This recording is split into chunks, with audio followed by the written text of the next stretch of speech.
दोस्तों अज काफ़ी जमाना तो बाद असां पे चैनल ते हाजिर थे। कुछ वजह कुछ मजबूरियां ऐसियां जिहड़ी वजह नाल असां ऑनलाइन नहीं आ सके, उन उस चीज़ वास्ते माजरत। तो अज की जी अपने कहानी का उनवान है वह है कि एक दोस्त जो दूजे दोस्त को मिले तो अपने हालात अपनी हकीकत एक दूसरे दूजे नाल असल अल्फाज विच दसी करो। कोई झूठ कोई राज मख्फी ना रखो।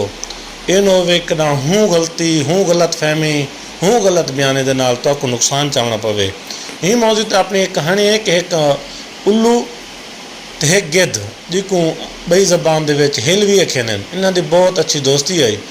दोवें एक साथ रहने कट्ठे जिंदगी गुजरने। जिंदगी उन्हां दी बहुत अच्छी गुजरती पई आई।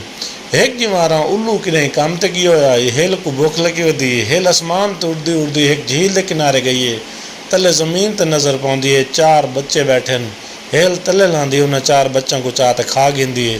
जेड़े भी वो बाल खा ते फरी थी उल्लू थैया लांदा है। उल्लू आत रोण पै वेंदा आदे बेशरम तक इतनी भी सुञाण आई तू मेरे नाल उड़दा है, मेरे नाल उठींदा बांदा है, मेरे नाल टुरदा फिरदा है, मेरे नाल दुख सुख वंडना है। तक इतना एहसास नहीं थिया कि मेरे बालों को चाह खा गिदा है। हिल सिर झुकाई बैठी है, रोंदी बैठी है, अखियों चो नीर हैं। इन्हां दी हाल चलती पई है तकरार। जंगल के बह परिंदे भी आ उड़ते आ गए पुछदन मामला क्या है। तो उल्लू दसेंदा पे मेरी इहदे नाल अच्छी खासी दोस्ती है, इहदे नाल दुख सुख वंडाना, इहदे नाल हर मुश्किल मदद इहदे काम आना, इहदी मदद करना। ये भी मेरे नाल रहिंदा है, लेकिन अज इस मेरे नाल ये जुल्म किया कि इस मेरे बाल चाह खा गिदन। जंगल के बाकी जानवर परिंदे भी हूँ हिल को गिद्ध को लानत मुलामत करेंदे बैठे हैं। हिल दी अखियों चो हंझू रुकते नहीं। हिल कहती कि मैं एक सवाल का जवाब दो। जनी दे नाल मेरी दोस्ती लगे मैंने को पहली जमार पूछा भी तेरे बालों की कोई निशानियाँ जिंदगी क्या मौके तो हो सकता मैं को मत्थे लगे, मैं को निशानी दे ताकि मैं उन्होंने खावन की बजाय उन्होंने मुहाफिज बना। इसमें कौशले जड़िया निशानियाँ दीतियां वो ये हैं कि मेरे बाल छोटे छोटे हो सन, चिट्टे हो सन, उन्होंने अखी बरीक हो सन, चुंझ में छुटती हो सी। यानी कि उस एक बेहतरीन परिंदे का नक्शा खेत रीता आई।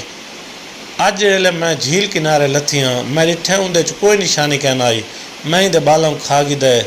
उल्लू अज ओरिजिनल मैं को असल हकीकत दसे बई वाकई जड़िया निशानियाँ मैं को दित्तियां इहदे बालों च हन। उल्लू आखे कोना।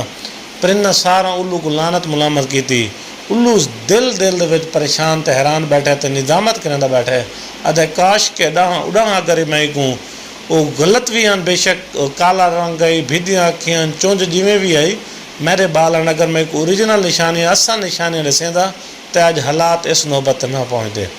तो दोस्तों आपको बाद दे विच परेशान थी तो बेहतर है, पछतावे तो बेहतर है दोस्तों नाल हर गाल खोल के बयान करूँ ताकि उन्होंने आप हल काट सकूँ, ना कि अपने वास्ते मसाइल पैदा करूँ। अगली वीडियो तक मैं कोई इजाज़त दे सो। अल्लाह ने के बाम।